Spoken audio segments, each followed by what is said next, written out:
เนาะมันเป็นหยังเนาะอยากกวดเบิ่งเด็กข่อยเนาะเทื่อคนเด็กน้อยอยู่บ่ปกติแบบว่าหมุนซ้ายหมุนขวาเพิ่นน่ะฮู้จักต้องหมอกันไปกวดเบิ่งเนาะ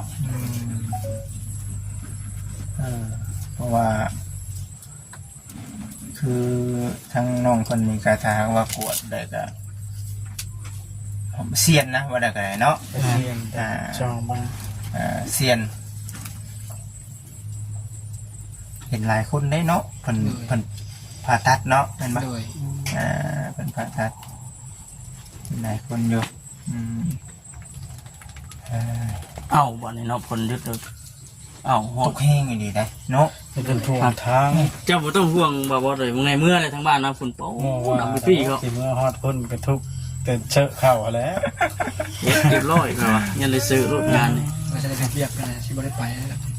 ไปใช้ก็ว่าสิไปปลูกอ้อยก็จะบ่ได้ไปมือเด้บ่โดยแน่นอนเนาะเพราะว่าแต่ว่าผู้เพิ่นมาไถสวนเพิ่นยังกลับเลยดิผมกินนี่โดยผมกินนี่บ่โดยเพิ่นยังไถบ่ได้เพิ่นยังกลับเลยบ่แล้วครับเห็นยันรถลมเนาะโดยนานเบิดฝนในปีนี้จำเป็นหยังเก่าโอ้ยลมแล้วยามนี่เนาะบ่ตกในค่อยเนาะมื้อนี้เพิ่นว่า 80% ได้มื้อนี้เนาะ90บ่มื้อนี้90%เป๊ะอยู่เนาะพี่น้องเอ้ยเอ้าเพิ่นว่าสิซ้ำลงมาถึงพระมื้อนี้50บ่ายโมงไปเลยโอ้ยคึมเล็กน้อยแต่ว่าพอดีข่อยสิจ้างคนมาเกี่ยวข้าวมันจังสิได้ไว้ในพี่น้องเอ้ยน้องตุ๊กนี่เด้อยากเมื่อหันเต้นอยู่กับน้องชายนี่ให้เมื่อแล้วเนาะยันใส่แรงคนงานมานบ่เมื่อเฮ็ดหยังไงนี่น้องกันใกล้ก็พอเมื่ออยู่เมื่อเฮ็ดกินได้อยู่เมื่ออยู่ห่มมาแล้วเนาะอันนี้ก็เราอยู่ผู้ไก่ได้มานั่งให้กำลังใจผัวเนาะมาลงเกี่ยวให้กำลังใจอยู่เที่ยงเฮ็ดกินเฮ็ดอยู่โอ้ก็จะสิน้ำไปท้ายน้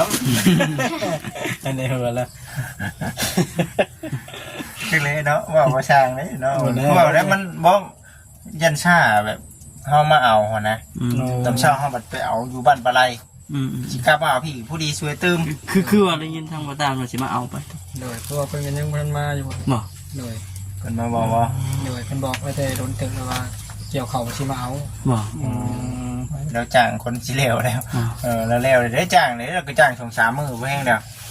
ยันคือว่าแน่แหละเพิ่นเห็นน้องๆนี่แหละเพิ่นเนาะมีงานท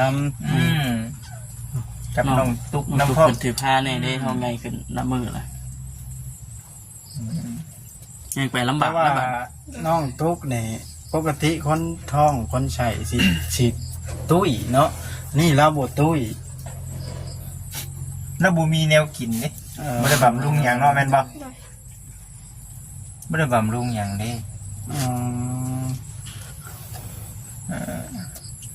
กินนมน่ะได้อยู่เนาะโดยกินนมน่ะได้อยู่แต่ก่อนมันก็อยู่บาง50ปานนี้อยู่บาง45-46ขนาดกับน้องเลยลูกใหญ่เพิ่นเป็นแห้งแม่น้ำหนักลงเนาะโดยเพราะแต่ก่อนเพิ่นนักกว่าน้องได้50ตอนนี้เพิ่นก็ซ้ำกันได้เลยโดย45-46ซ้ำกัน45-46บ่จ้ะเด้โดยบ่ได้นักปานใดเนาะเกี่ยวเป็นอยู่ว่าเข้ากับน้องอันกระตุกเจ้าเกี่ยวเป็นโอ้ได้นะนี่น้องๆ2คนนี่บ่คิดว่าเวียกนี่น่าสิบ่มีปัญหาดอกดึงเวียกดึงงานนี่เนาะสู่เวียกอยู่แล้วรู้เด้พี่น้องเอ้ยเนาะดูนำทำว่าดูอยู่จากที่เบิ่งนี่ก็ได้มันคนบ่รู้นี่บ่จูบท่านเนาะเชื่อเพราะเป็นอันนี้เลยเด้แม่นมันอยู่บนชนมันก็เลยเนาะเฮ็ดเวียก สังเกตว่าแต่ละปีเพิ่นยังหาเงินซื้อข้าวนะเนาะหาเงินซื้อข้าวไปวันๆไม่ว่าไปคอนี่เฮาบ่ไปเนาะโดยต้องหาเงินซื้อด้วยตัวเองโดยนี่ก็พอสิฮู้แล้วล่ะปกติคนถ้าส่วนหลายเห็นคอได้ถูกยากเนาะไปเขตทางเหนือว่าง่ายซะพาลูกพาเต่าอุ้มลูกอุ้มเต่าไปขอฉันติแม่นทางตามรางกันรวยโอ้เป็นแถวอยู่เนาะนี่บ่ได้เห็นคอได้มานั่นนะเดี๋ยวน้องจะคออยู่ได้เสียวจะคออยู่เสียวเราหังบ่กล้าเสียวเราคอชิรถนั่นนะเนาะฮะคือว่าแหละว่าแล้วก็บ่คิดเรื่องกระต๊อบก็หยังนี่บ่ทันมีข่าวเลยบ่ ยังก็คือมันยังบ่ทันได้ชัดเจนหรือว่าละเอียดแบบนี้แหละเนาะมันก็เลยยังคือจะกังวลอยู่หัวนะยังเลยรอพังเบิงว่าได้ส่งได้ชื่อนี่แหละเด้อน้องเด้ออันนี้คือมันยังติดอยู่ในจุดนี้เนาะมันยังติดอยู่ในจุดนี้เพราะว่าเพิ่นก็ได้บอกกับทางบุจิตมาแนวนี้หั่นนะตามเพิ่นว่าก่อนเนาะแม่นตามเพิ่นบอกตามเพิ่นว่าแต่ก็มันดีต่อทั้งน้องทั้งสองเนาะมันดีต่อทั้งน้องทั้งสองอันนี้ก็เป็นคำปรึกษาหนึ่งที่ว่าสำคัญได้พี่น้องเลยเนาะสำคัญที่ว่าทางผู้หลักผู้ใหญ่เป็นบอกทางบุจิตมาแบบนี้เนาะทางน้องเพิ่นก็สิได้ฮู้เหตุผลว่าย้อนนี่เนาะเพราะนั้นเดี๋ยวต่อไปเดี๋ยวเฮาสิได้บอกกับทางผู้ใหญ่เพิ่นนำแน่แล้วก็ทางน้องไล่เพิ่นพร้อมเนาะแต่บ่คิดว่าสิบ่มีปัญหาดอกพี่น้องเนาะทางน้องไล่เพิ่นก็ได้เพิ่นฮู้อยู่แล้วปรึกษาให้เข้าใจกันเนาะเพิ่นฮู้อยู่แล้วนะว่าน้องไล่เพิ่นอยากให้น้องเพิ่นได้อยู่แล้วเนาะบ่คิดว่าทางน้องเพิ่นก็บ่ได้มีแบบอคติหยังเลยเห็นน้องเพิ่นได้นี่เพิ่นแฮงอยากเพิ่นแฮงดีใจเนาะเพียงแต่ว่ามันต้องใช้หนึ่งคือเขาต้องบอกกับทางในวงในบ้านเพิ่นนำแล้วผู้ใหญ่เพิ่นแน่แหละป้องกันจองภายมาบอกในบ้านทางสองกรรมสองภายนำเนาะอันนี้ก็เขาก็ผู้น้อยเขาก็รอพังเบิ้งแต่ว่าเขาก็สิอัปเดตให้ FC เบิ่งเรื่อยๆเนาะอัปเดตในเรื่องของทางน้องไซนี่แหละเนาะมื้อนี้หาหยังมาให้เมียกินมื้อนี้ตอนแรกอยู่เด้ขึ้นอุกอยู่ได้เนาะไม่บ่ยังบ่ทันได้เบิดดีเนาะนี่ถ้วยนึงดอกเนาะกินปลาทูได้ปลาทูเนาะเพิ่นจอมอยากปลาทูไว้แล้วชื่อมาเพิ่นโลนึงโอ้บ่คิดว่าเราไล่คุบบ่เทปเอาไว้นะบ่เห็นบ่ซั่นทุกนี่ว่าซั่นเชื่อเนาะแล้วบัดนี้บ่เชื่อเจ้าจะเชื่อเลยบัดนี้แม่นบ่ว่าไล่คุบเอาแท้นี่บ่คือเพิ่นว่าเราไล่คุบไปแถวแบงอ้อยโอ้กับสัญญากับเพิ่นเด้เมื่อวานนี่เนาะเพิ่นว่าอยากกินปลาทูเลยว่าอ้ายมานี่ซื้อให้เด้อโลเท่าไหร่ทางนี้40บัด45เอ้ยโอ้ชื่อทางไหนเขาไปรับอยู่ไสจักก็ซื้อในนี่เด้อยู่แถวนี้บ่คือกันเด้อพี่น้องเด้อบ่คือกันเด้อแต่ละเขตบ่คือกันเขตเดี๋ยวบ่จิคือไข่เพลงแท้ว่าได้เนาะสังเกตบางM100นะตัวอันสลากที่มันติดไว้เลยM100ปองกันบ่บางบ่อนนี่ขวดละบางบ่อน8บางบ่อน9บางบ่อน10บางบ่อน15ก็ให้กันนะ12ก็มี13ก็มีแม่บ้านนี่คือกันแม่นบ่15ว่าห้านทั้งออกนี่มีแต่ M100 มีแต่ 10,000 อยู่ห้านใหญ่ก็12 13ก็มีแต่ปลาทูอยู่พี่ก็ถุงนึง3ตัวก็ 10,000 บ่ 20,000ก็มีแบบนี้นะถ้าว่าตัวใหญ่ก็ถุงนึง 20,000 3ตัวยึดบัตรบางเทื่อที่ขายให้ลูกค้า 3-4 โต 10,000อีกคัวใหญ่เนาะขายมื้อแบบขายในทิศนึงมีจักมื้อเจ้าขาย2มื้อบ้านแต่บ้านนะยังให้มีตลาดของมือได้เนาะมามีตลาดของมือนี่บ่เห็นบ่จิตมาอยู่พี่แล้วเนาะเสียงเนาะฝากกันยังบ่ทันได้แล้วบ่จิตเองก็มื้อนี้ก็บ่มีหยังมาฝากมาต้อนทางน้องเพิ่นแต่สิเอาเงินให้น้องไสเนาะเก็บไว้ก่อนเก็บไว้ก่อนบ่เงินดิเก็บไว้เล็กๆน้อยๆซ้ำที่บ่จิตให้ได้แหละเป่าตึงแท้บ่มันมีลมบ่อยู่หั่นลมเจ้าก็ได้ให้พวกพุ่งดิมันเป็นเกลือน่ะพุ่งเล็กๆน้อยๆเนาะเก็บไว้เด้อน้องเด้อเก็บไว้พอสัญญาณจะเป็นแม่ๆสัญญาณจะเป็นเอาน้องเด้อเก็บไว้อันนี้คือให้กำลังใจน้องเพิ่นพี่น้องไงเนาะเซน้ำส้มน้ำหวานเนาะมันข่อยก็สิชมทบน้ำจัก20,000ข่อยก็ได้บ่ได้ให้น้องซื้อน้ำส้มเด้การมีการเฮาก็บ่เป็นหยังเนาะเฮาเป็นหยังเนาะเฮาก็ให้ซ้ำแห้งเนาะบ่เป็นหยังบ่ได้ให้น้องเพิ่นว่าอยากนมอยากหยังก็ซื้อเอาน้องขอบใจเด้อแล้วอันนี้ก็ดีใจนำเด้ออยากให้ครับทั้งน้องๆนี่แหละเนาะอดทนจับมือกันสู้เลยเนาะมาสู้แล้วรอดได้แบบนี้เน้นน้องไซนี่แล้วเน้นแบบไหนสมมติว่าในอนาคตเนาะช่องบ่เห็นในสมมติ เบื่อน้องตุ๊กนี่น้องตุ๊กบ่ได้มีที่พึ่งเลยนี่ให้ฮักแพงกันแนวใดก็ได้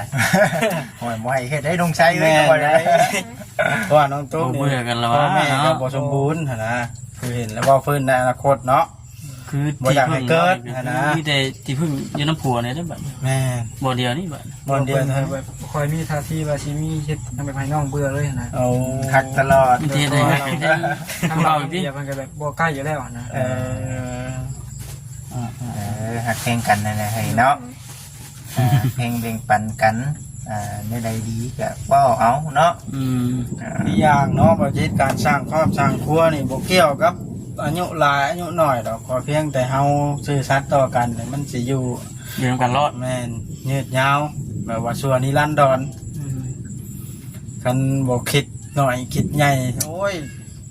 เห็นผู้หนึงเฮ็ดไปแล้วน้อยแล้วจะแก้แค้นปอกแป๊ก เฮ็ดใส่กันขึ้นน่ะดิ แม่นบ่รอดคู่ใดคู่นั้น หมายว่าได้แบบนั้นเนาะ แม่น หมายว่า กันว่านิดหน่อยมีหยังก็ให้ไผกัน แบบนั้นแหละจักเอาใจเพิ่นใจโตแล้วมัน อยู่รอด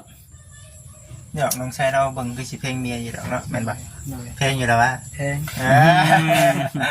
มันทุกดิ อย่าให้ผัวเก่งไรเด้อ เพลงอยู่บ่ แท้ บ่ชงสิ ให้ ให้ กำลังใจกันแหละเนาะ คือว่าคันว่าได้ลูกผู้ชายจะให้ผัวเลี้ยงผู้เดียวเนาะ เงี้ยกันเลย มีต้องไปกินเนี่ย กลางคืนเพิ่นเอา เอา เอาลงกันเลย เนาะ เนาะ เวลาลูกอยากกินนมได้บัดนี่ กับพวกเนาะ อ่า ว่าไปเนาะน้องชาย เพิ่นบอกเองเด้ บ่ ฝนแบ่งกันได้เนาะดูซันได้ก็ได้ ปันนาทีกันแล้วเนาะ คือสิหักเพลงกันอยู่เบิ่งครั้งแล้ว แพงก็ว่าเพิ่นแพงกัน ดีแล้วน้องเอ้ยเนาะดีแล้วปรึกษากันแล้วเอ้ยเนาะในใดมันสิได้สิมีในใดมันสิถูกต้องปรองรองกันเนาะมันต้องเป็นนั่นแหละ บ่มีไผดอกที่อันมีมาแต่เกิดเนาะเฮาก็สู่ชนด้วยกับปั้นหลอนคือกันนี่แหละไผก็ได้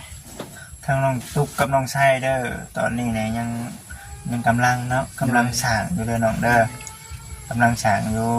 เมื่อยก็อดเอาเนาะเมื่อยก็อดเอากำลังได้จ้ะลำบากมื้อนี้เนาะในอนาคตทั้งทีเนาะที่ได้ดีก็มีเนาะได้ดีก็มีจังบอกว่าบอกน้องเพันอยูบ่จิตเองก็ได้พี่น้องเนาะย้ำทั้งน้องเพันอยูคือเฮานี่ได้มาอัปเดตเนาะมาอัปเดตให้กับทาง FC เบิ่งอยู่แบบนี้ก็อยากให้กับทางน้องๆนี่แหละเนาะได้มีเนาะทาง ที่ดีขึ้นเนาะ แม่นเพราะว่าเฮามาเบิ่งในสภาพตัวจริงน่ะคืออาคิดเอาอีกแล้วบ่ เห็นทั้งน้องกันน่ะตุ๊กนี่เราเป็นคนน้อยๆจ้อยๆเนาะถ้าหากว่าได้ลูกได้เต้าขึ้นมาบัดผู้เป็นผัวหาเงินนะครับยังบ่ทงบ่ทันนี่โอ้บ่คิดว่าจักสิเฮ็ดจังไดจักกันใดสิชื่อเขาจักกันใดสิชื่อพระองค์พระอ้อม นุ่มให้ลูกเนาะ นุ่มนิ่มให้ลูกแน่โอ้ยยังตอนนี้ยังคิดบ่เห็นเนาะตัวนี้เนาะ โดย ยังคิดบ่เห็นทางยังคิดนำอยู่เป็นนะ ทำดูพวกบ้านนี่ เนาะเฮ็ดไปแล้วเจ้าบัด หวานบ่ได้ไปนะ งอแล้วชมๆเนาะ บ่ สร้างเป็นมาวันนี้เนาะ ถ่ายคลิปจบแล้วสิผ่านไปทางใดต่อท่านเจ้าเนาะ ว่าสิกลับได้ว่าสิกลับออกไปเบิ่ง หาซื้อข้าวซื้อน้ำพุ่นได้บัดนี้ได้ฝนตกห้ามเลยได้อีข่อยยังบ่ทันเกี่ยวข่อยบัดนี้ น่าสิยังเดือให้น้อยเดียวนะบ่จิแต่เนาะน่าสิได้ได้แหละเนาะยังน้อยนึงมื้อนี้สิลงไปอีกทงนึงมื้อนี้จังว่าว่ามาหาน้องๆเพิ่นก่อนบอกอีกก่อนนึงจากนึงที่มื้อบ่ได้มาทังที โดย บ่บอดเพิ่นมาบ่มื้อ พังก้อน จะได้บอกคำเนาะ ให้ดิมื้อนี้ก่อนว่าจังติข่อยก็สิว่าสิเกี่ยวข้าวจักมื้อ ค่อยก็ยังเกี่ยวของมือแต่ว่าเขาเกี่ยวข้ามนึงแล้วขึ้นมาแล้วค่อยกลายมาแบบนี้นะ เจ้าหลายคนแน่บัด หลายอยู่วะ นี่แน่บอกน้องไว้นะ แม่น นี่ว่าทางไงเพิ่นบ่มาบ่มื้อนี้ว่าซั่นบอกทางน้องไว้ก่อน โดย อย่าว่าคองได้เฮามาคุมื้อเด้เนาะบ่เห็นบัดคือว่าคือเงาๆแท้บ่ได้หา ขาดอะไรสักอย่าง ขาดอะไรสักอย่างเอาสบายใจแล้วพี่น้องเอ้ยเนาะเฮาได้เว้าได้ว่าได้ตกลงกันอยู่ในชุดนี้แล้วเนาะมีแต่ว่าเดี๋ยวเฮาพังเบิ่งว่าต่อไปมันสิเป็นแนวใดเนาะ แต่ว่าเรื่องนี้ท่าน ออกกับน้องไล่บ่ น้องได้ก็ยังบ่ได้ว่าเนาะทางพ่อทางแม่เพิ่นก็ยังบ่ได้ว่ามีแต่ว่าไอจิตแล้วเว้านี่เด้อเนาะสิเป็นหยังเราอยู่ใกล้ๆกันอยู่เนาะ โดย พอไอจิตตะวันนี่ผู้ใหญ่เพิ่นบอกไอจิตเพิ่นว่าเว้าในนี่เด้อ เอิ้นน้องไล่มาคุยเลยเป็นอะไรถามเบิ่ง เนาะ เพิ่นสิว่าแนวใด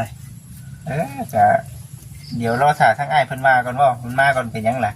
เดี๋ยวว่า เรา เว้า ทำ บ่ เราทำมาเตรียมเพิ่น โอ้ ว่าก่อนเนาะ แล้วแต่ยันว่าอยากฮู้คำตอบก่อนเนาะ บ่ ยกก็บ่ได้เดี๋ยว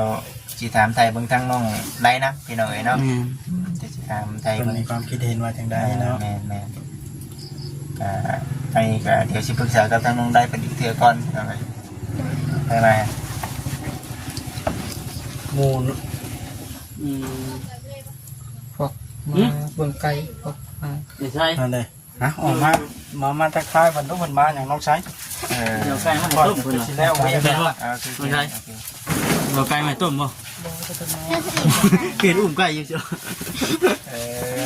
นั่นแหละชีวิตที่เราเป็นเนาะหมู่ครูมาเยี่ยมมายามใครกลัวโบ แล้วมันเกิดใครกลัวงูนี่ผมว่าดินมาคอย ต้ม แต่ ไก่เมื่อวาน ต้มไก่ โดย ตอนไหนน่ะข่อยเคยมาอยู่ตอนเที่ยงก็ได้ ตอนสีแดงๆนะ เอา กินต้มไก่ว่าโอคักเนี่ยเนาะกันเป็นนั่นเนาะ เดี๋ยวสิคันอีกเลย กิน บอก ไก่ คำนี้ยังเพิ่มเติมอยู่บ่นี่ โอ้ยเลยก่อน ฮะ เราฟังหมู่ว่าที่ เราพังหัวนะ นั่นแล้วเนาะบ่จิต แม่น รออันทางบ่เตียงเพิ่นมาเนาะ มันยังมาชุดกับเฮาเด็กเลยเนาะช่วยเหลือผู้รับผู้ใหญ่เพิ่นมอบเวียงมองงานให้ค่ะมาช่วยตามเพิ่นบอกเพิ่นก็ได้บอกกับทางผู้รับผู้ใหญ่เพิ่นเนาะบอกกับทางผู้รับผู้ใหญ่เพิ่น